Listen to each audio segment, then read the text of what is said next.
로마서는 특별히 사람을 변화시키는 말씀입니다. 어거스틴이 로마서 말씀을 읽고 회심하고 변화되어서 크고 위대한 삶을 살았습니다. 요한 웨슬리도 로마서 말씀을 읽고 위대한 삶을 살았습니다. 마틴 루터는 로마서 말씀을 읽을 때 가슴이 뜨거워졌습니다.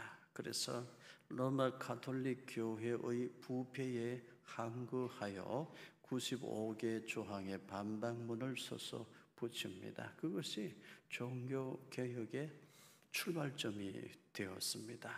로마서는 사람을 특별히 변화시키는 말씀인데요. 오늘부터 우리가 로마서 말씀을 읽고 주일마다 같이 듣고 배우겠습니다. 사랑하는 성도 여러분, 로마서 말씀과 함께 저와 여러분의 삶 속에도 새롭게 변화되는 은혜의 역사가 일어나기를 축복합니다. 로마서 말씀을 들을 때에 여러분의 심령에 새롭게 하시는 성령의 바람이 불기를 축원합니다. 로마서 말씀과 함께 여러분의 인생에 문제는 해결되고 소원은 이루어지고 약한 것은 강해지고 부족한 것은 채워지고 어두운 그림자는 사라지고 염려, 근심, 걱정도 사라지고 평강하고 평강한 은혜만 여러분과 함께하게 되기를 예수님 이름으로 축복합니다. 로마서 1장 2절부터 4절까지 말씀을 같이 읽습니다. 이 복음은 하나님이 선지자들을 통하여 그들의 안에 관하여 성경에 미리 약속하신 것이라. 그의 아들에 관하여 말하면 육신으로는 다윗의 혈통에서 나셨고 성결의 영으로는 죽은 자들 가운데서 부활하사 능력으로 하나님의 아들로 선포되셨으니 곧 우리 주 예수 그리스도시니라. 로마서는 바울이 기록했습니다. AD 57년경에 고린도에서 기록했습니다. 로마에 있는 성도들을 생각하면서 로마에 있는 성도들을 위해서 편지의 형식으로 하나님 말씀을 기록했습니다. 오순절 성령 강림하실 때 로마에서 온 유대인들도 성령 충만을 경험했습니다. 그래서 바울이 로마에 가기 전에 이미 소수의 기독교인이 로마에 있었습니다. 바울은 그 로마에 있는 기독교인들을, 그리스도인들을 만나기를 원했어요. 여러 차례 그들에게 가기를 원했습니다. 그런데 길이 열리지 않아서 못 갔습니다. 로마에 있는 소수의 그리스도인들은 사도들로부터 직접 말씀을 가르침을 받거나 복음에 대해서 명확하게 들어본 적이 없습니다. 그래서 바울은 로마에 있는 그리스도인들에게 예수 그리스도의 복음을 정확하게 가르치고 신앙의 도리와 구원의 교리를 자세하게 가르쳐야 할 필요성을 느꼈습니다. 그래서 고린도에서 머무는 동안에 로마에 있는 성도들을 생각하면서 그 로마 교회 성도들에게 보내는 편지 형식의 말씀을 기록했는데 그 말씀이 로마서 말씀입니다. 이 로마서 말씀 통해서 우리의 영혼도 예수님을 더 깊이 알고 예수님을 더 자세하게 만나게 되는 그런 은혜의 역사가 있기를 축복합니다. 로마서의 주제, 중심 내용은 하나님의 아들 예수 그리스도입니다. 예수님이 누구시냐? 육신의 혈통으로는 다윗의 혈통에서 나셨다. 완전한 인성을 가지신 분이시다. 그리고 영으로는 십자가 지시고 부활하신 분이시다. 완전한 신성을 가지신 분이시다. 예수님 그분은 구약 성경에 예언한 메시아 바로 그분이심에 틀림이 없다. 나는 그분을 만났다. 이 이야기가 로마서 전체의 중심 주제인 것입니다. 바울이 전하는 복음은 예수님은 누구시냐? 구약 성경의 선지자들이 예언한 바로 그분이시다. 메시아 바로 그분이시다. 예수님은 누구시냐? 완전한 인성으로, 완전한 신성으로 우리 가운데 오셔서 우리의 죄를 단번에 대속하실 수 있는 유일하신 구원의 주님이시다. 이게 바울이 전하는 복음이에요. 나는 그 예수님을 만났다. 나는 그 예수 그리스도를 전하는 일에 내 생명을 걸었다. 예수 그리스도의 복음 안에서 나는 살기도 하고 죽기도 한다. 이것이 바울이 말한 자기의 사생관입니다. 살고 죽음에 대한 생각인 것입니다. 바울이 만났던 예수님, 우리도 만났는데 로마서 말씀을 통해서 우리가 그 예수님을 더 깊이 만나는 은혜가 있기를 축복합니다. 로마서 1장 1절 같이 읽겠습니다. 예수 그리스도의 종 바울은 사도로 부르심을 받아 하나님의 복음을 위하여 택정함을 입었으니, 바울의 자기 정체성입니다. 예수 그리스도의 종 바울, 그렇게 말합니다. 파울로스, 둘로스, 크리스투 예수. 여기 종이라는 단어가 둘로스라는 단어입니다. 둘로스. 저 둘로스라는 단어를 번역하면 우리 한글 성경에 종으로 번역했는데 노예라는 단어로 번역할 수가 있습니다. 바울이 로마서를 기록한 시기는 AD 57년경인데 당시 네로 황제가 로마 제국 지중해 연안까지 다스리고 통치하던 시절입니다. 그때에는 로마 제국 인구의 5분의 1이 노예였습니다. 로마시에 100만 명에 이르는 노예들이 살고 있었습니다. 그들 대부분은 전쟁 포로로 끌려온 사람입니다. 전쟁 포로가 되었다는 것은 가정이 깨어졌다는 것이죠. 인생이 무너졌다는 것이죠. 참 비참하고 슬픈 사람들입니다. 그런데 그 사람들이 전쟁 포로로 로마에 끌려와서 노예의 삶을 살아갑니다. 그들을 가리켜 둘로스라고 합니다. 그들은 사람 취급을 못 받았어요. 그 시절에 로마 시민들은 세 종류의 도구가 있다고 생각했어요. 말을 전혀 못하는 도구, 삽이나 괭이나 호미, 곡괭이 같은 거, 이건 말을 전혀 못하는 도구다, 그렇게 생각했어요. 두 번째는 자기 의사 표현을 좀 하는 도구가 있다. 그게 뭘까요? 말이나 당나귀나 소나 양 같은 자기 의사 표현을 조금 할 줄 아는 도구, 짐승을 가리켜요. 그 다음에 말을 썩 잘하는 도구가 있으니 뭘까요? 노예다. 당시에 노예는 도구 취급을 받았어요. 사람 취급을 못 받았어요. 그 노예가 둘로스인데 바울은 자기 자신을 소개하면서 나는 둘로스입니다, 노예입니다, 이렇게 소개해요. 그런데 누구의 둘로스냐가 중요하죠. 바울은 그리스도 예수의 둘로스, 종이라고 자기 자신을 그렇게 소개합니다. 바울이 자신을 둘로스로, 종으로 소개한 이유가 뭘까요, 여러분? 바울이 섬기는 예수님을 높이고 높여드리기 위해 자기는 낮아지고 낮아졌어요. 바울이 지금 말하려고 하는 예수님, 그분이 얼마나 귀하고 존귀하신 분인지 이걸 말하고 싶었어. 예수님은 너무나 귀하고 소중한 분이시라는 것을 자세히 말하고 싶어서 바울 자신은 자기 자신을 노예다, 종이다, 둘로스다, 이렇게 표현을 했습니다. 종이 되려고 하는 마음은 예수님을 높이고자 하는 마음인데 그 마음이 귀한 마음이고 예수님 만난 모든 성도들의 마음이 되어야 합니다. 사랑하는 성도 여러분, 오늘 우리도 예수님을 마음껏 높여드릴 수 있는 사람들 될 수 있기를 축복합니다. 우리도 기꺼이 자원하여 예수님의 종이 될 수 있기를 축복합니다. 종은 자기 주장이 없어요. 종은 자기 뜻이 없어요. 종은 최선을 다하는데 영광은 주인에게 돌립니다. 그런데 그것을 기뻐하고 감사해요. 종의 사명은 주인의 영광을 위하여 살아드리는 것입니다. 종은 자기 감정도 없어요. 주인의 뜻을 이루어드리면 그것으로 충분히 기뻐하고 감사한 것입니다. 사랑하는 성도 여러분, 오늘 우리도 기꺼이 자원하여 예수님의 종이 되어 우리 주님 예수님만 높여드리는 삶을 살아드릴 수 있기를 축복합니다. 저는 우리 성도들 중에 스스로 자원하여서 예수님의 종으로 살아가시는 분들을 많이 봅니다. 여기에 스스로 자원하여 예수님의 둘로서가 된 성도들이 적지 않아요. 늘 기도 자리에 나옵니다. 종은 주인의 뜻을 알아야 되니까 늘 기도 자리에 나와서 주인 되시는 주님의 음성을 듣고 주님의 뜻을 헤아려요.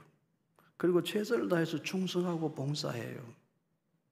그런데 영광은 주인 되시는 주님께만 돌립니다. 박수 받는 자리에는 나서질 않아요.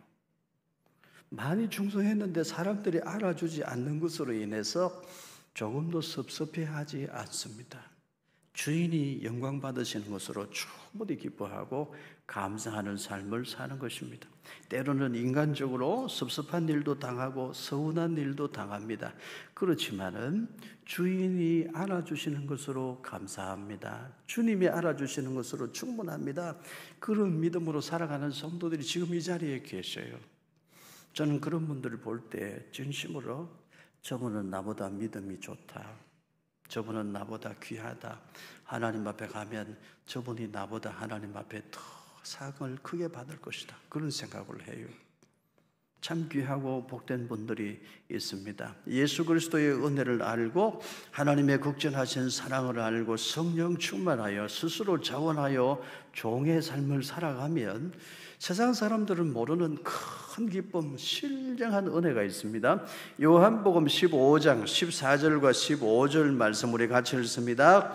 너희는 내가 명하는 대로 행하면 곧 나의 친구라. 이제부터는 너희를 종이라 하지 아니하리니 종은 주인이 하는 것을 알지 못함이라. 너희를 친구라 하였노니 내가 내 아버지께 들은 것을 다 너희에게 알게 하였음이라. 이제부터는 너희를 종이라 하지 아니하리니 주님 말씀하셨어요. 여러분 이것을 기억하십시오. 내가 예수님의 종이 되면 예수님은 나를 친구로 만나주십니다. 그리고 하나님 아버지의 일들을 나에게 다 알게 해 주십니다. 그래서 예수님의 둘로서가 되고 예수님의 종이 되어서 살아가는 사람들은 늘 기쁜 거예요. 늘 감사하면서 살아갈 수가 있습니다. 바울이 예수님 만나기 전에는 자신을 주인으로 섬기며 자신을 주인으로 내세우며 살았어요.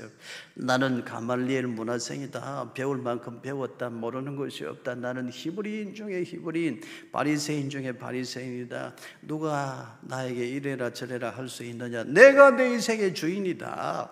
바울이 그렇게 자기를 주인으로 알고 살아갈 때 바울은 어떤 사람이었나요? 살기가 등등한 사람이었어요. 사람을 죽이는 사람이었어요. 교회를 핍박하는 사람이었습니다. 그러나 바울이 예수님을 알고 예수님을 주인으로 섬기고 예수님의 둘로서가 되어서 살아갈 때 그 바울은 어떤 사람이 되었나요? 사람을 살리는 사람이 되었어요.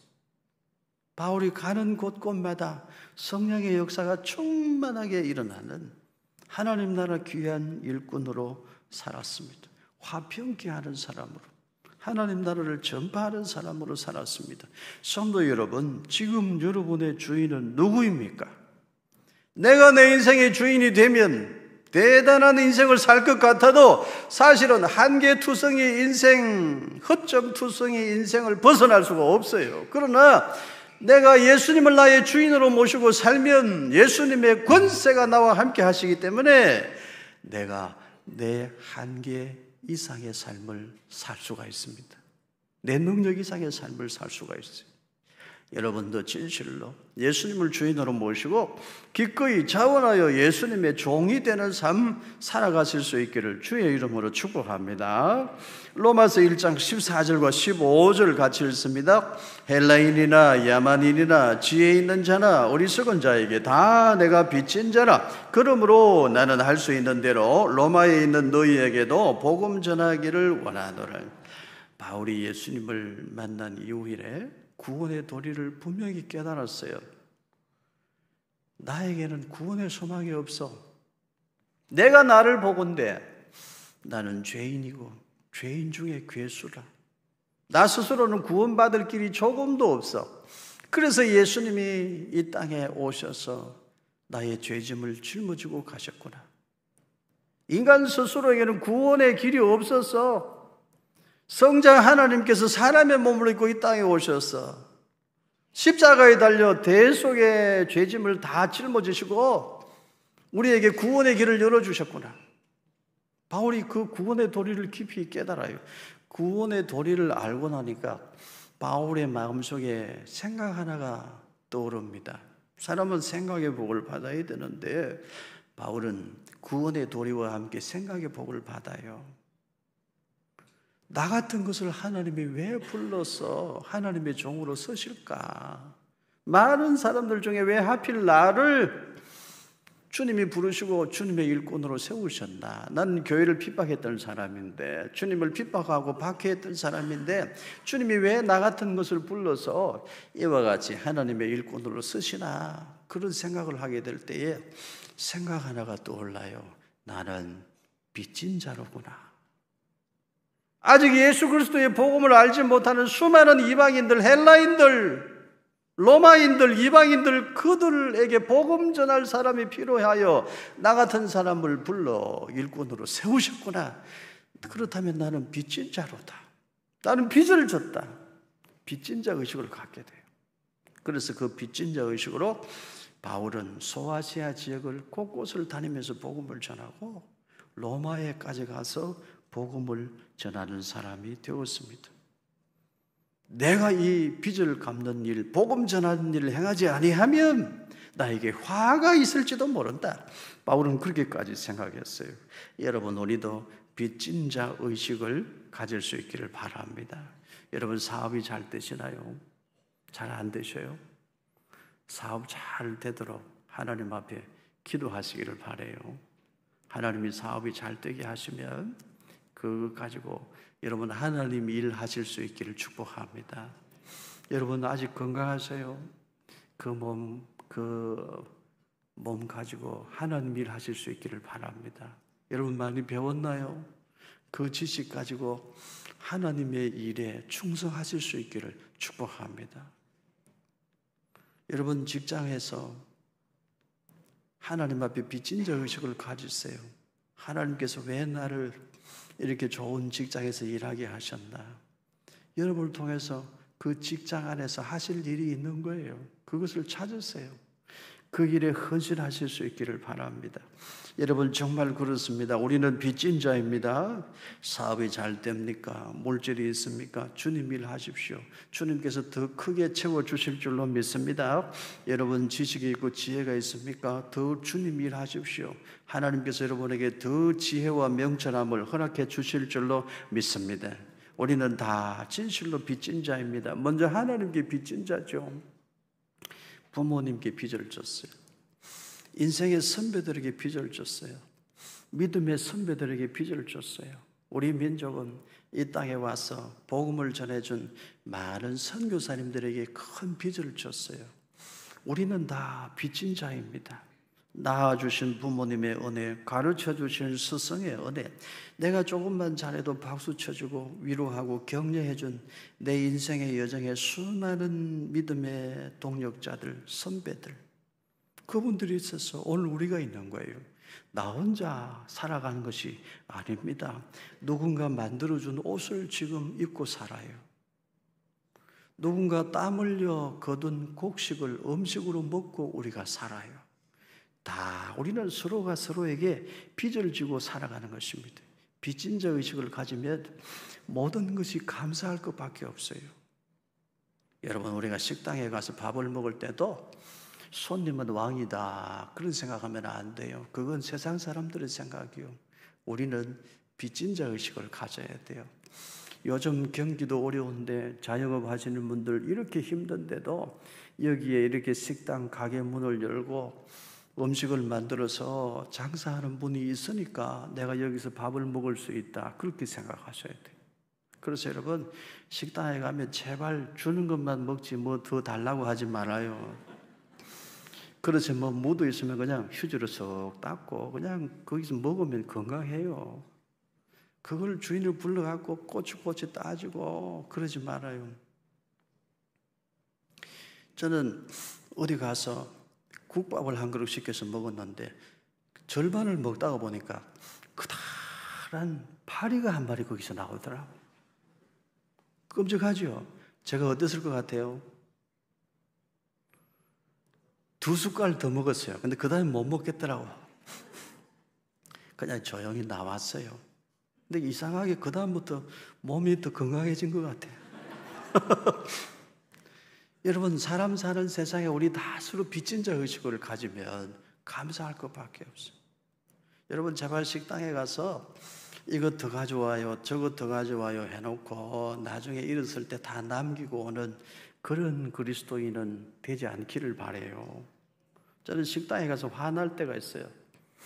제가 젓가락이 한 2곳만 가면 우리 권사님, 식사 대접하는 권사님 그걸 보고 있다가 당장 가서 이만큼 가져와요. 이거 더 달라 해가지고. 고역이에요. 그거 고통이야, 고통. 여러분, 그러지 않게 하지 않기를 바라요. 우리는 서로가 서로에게 빚진 자 의식으로 살아갈 수 있기를 바랍니다. 저는 여러분에게 빚을 많이 졌어요. 이렇게 연휴 기간에 갈 데가 얼마나 많아요. 여러분, 오라는 사람도 많죠? 여기 갈 데도 없고 오라는 사람도 없고 그래서 여기 온 사람 아무도 없을 거야. 그렇죠? 갈 데도 많고 오라는 데도 많지만 주일날 하나님 앞에 예배 드리려고 나왔잖아요. 그러니까 제가 이렇게 설교할 수 있잖아요. 여러분 다 해외여행 가버리면 제가 어떻게 설교를 해요? 그래서 저는 여러분에게 빚진 자요. 감사합니다. 고맙습니다. 빚진 자 의식을 가져야 돼요. 빚진 자 의식을 가지면 여기서 핸드폰 소리 울리면 조금 화가 나지만 그래도 참을 수 있어. 빚진 자 의식을 가지면 그래도 우리가 감사할 수 있는 거예요. 여러분, 이걸 기억하십시다. 주님 앞에서 우리 삶의 자세는 종의 자세. 이웃을 만날 때 우리 삶의 태도는 빚진 자 의식. 그렇게 살아가면 오늘 우리도 바울처럼 하나님 나라를 위해서 귀하게 쓰임받는 삶 살아갈 수 있을 줄로 믿습니다. 로마서 1장 20절, 로마서 1장 20절 우리 같이 읽습니다. 창세로부터 그의 보이지 아니하는 것들 곧 그의 영원하신 능력과 신성이 그가 만드신 만물에 분명히 보여 알려졌나니 그러므로 그들이 핑계하지 못할지니라. 우리는 피조물입니다. 그래서 본성적으로 우리 속에는 창조주를 의식하는 신의식이라는 것이 있어요. 부인할 수 없어요. 교회 안 다니는 사람들도 급하면 하나님을 찾습니다. 우리는 피조물이기 때문에 우리를 지으신 창조주를 의식하는 신의식이 태생적으로 우리 속에 다 내재되어 있습니다. 그리고 하나님은 일반 계시, 자연 만물을 통해서 창조주 하나님이 우주 만물을 지으신 사실을 드러내고 하나님 자신을 계시해 주셔요. 이 신비한 우주 만물이 그냥 될 리가 없잖아요. 이거 지으신 분이 계셔요. 그분은 우주 만물보다 크고 놀라우신 분이세요. 일반 계시로 모든 사람이 우주 만물을 지으신 분이 계시다는 사실을 알고 있어요. 인식하고 있어요. 그런데 성경 특별 계시를 통해 명확하고 분명하게 가르쳐 주셔요. 그분이 누구시라고? 여호와 하나님이시라고 가르쳐 주셔요. 사람은 본성적으로 신의식을 가지고 있어요. 나를 지으신 분이 계신다. 본성적으로 신의식을 가지고 하나님을 희미하게 다 인식하고 있어요. 일반 계시를 통해서 이 우주 만물을 지으신 분이 계신다. 희미하게나마 다 인식하고 있어요. 하나님은 성경 말씀 특별 계시를 통해 명확하고 정확하게 우리에게 하나님이 계신 사실을 우리에게 가르쳐 주셔요. 그런데도 사람들 중에는 애써 부인합니다. 하나님 그런 거 없어. 나는 내 주먹을 믿고 살 거야. 그런 사람들이 있잖아요.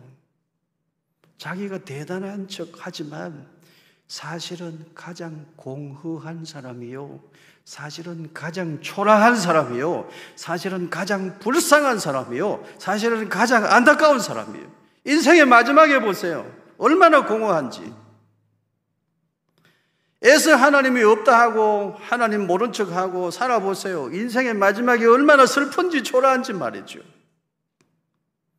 우리 하나님의 사람들은 일반 계시를 통해서 하나님의 숨결을 느껴요. 여기 공원을 산책해 보세요. 이름을 알 수 없는 나지막한 야생화 작은 풀들도 꽃을 피우고요. 바람에 흔들흔들하면서 자기 나름으로는 최선을 다해서 하나님을 찬양하고 있어요. 일반 계시 속에서도 우리는 하나님의 숨결을 느껴요. 성경 말씀을 통해 여호와 하나님을 분명히 우리가 경험하잖아요. 우리가 하나님을 이토록 알고 경험하고 하나님 안에서 살고 있다면 우리는 기꺼이 하나님의 종의 삶을 살 수 있는 줄로 믿습니다. 그것도 감사한 일이죠. 로마서 1장 24절과 25절 같이 읽습니다. 그러므로 하나님께서 그들을 마음의 정욕대로 더러움에 내버려 두사 그들의 몸을 서로 욕되게 하게 하셨으니 이는 그들이 하나님의 진리를 거짓 것으로 바꾸어 피조물을 조물주보다 더 경배하고 섬김이라. 주는 곧 영원히 찬송할 이시로다. 아멘. 하나님의 내버려 두심이 심판입니다. 하나님의 유기하심이 심판이에요. 더러움에 그냥 내버려 두심, 이것이 가장 무서운 심판이에요. 여러분 이것을 아셔야 됩니다.